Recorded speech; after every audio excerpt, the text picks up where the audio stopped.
បាទនេះជាសកម្មភាពរកកាត់សក់របស់ខ្ញុំបាទទឹកដៃគឺថាកម្រិតដល់ឡើយទេវាជួយមើលផងបើមានថាចំណុចណាដែលខ្វះឬមួយក៏សាហាត់ឡើយណាបាទជួយប្រាប់ជួយដល់ជាមតិយោបល់ផងបាទជួយដល់ជាមតិយោបល់តាមខមមិនផងបាទតែខាងនេះខាងនោះមិនយ៉ាងម៉ាដែរមកសបោឬមួយក៏យ៉ាងមិនដែរបើខាងខ្ញុំវិញគឺរៀង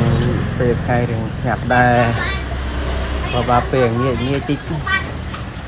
ថានៅតំបន់ខាងនេះគឺតំបន់រោងចក្រពេលថ្ងៃឡើងគាត់គឺពួកគាត់ទៅធ្វើការអស់ហើយ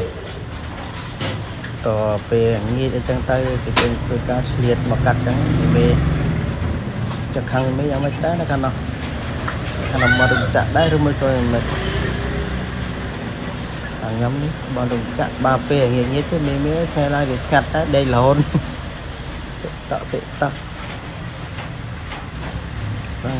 តាំងខ្ញុំនៅពីទីទៅខាងវិញនៅខាងណាវិញដែរបាទគឺក៏មិនប្រាប់ផងបាទ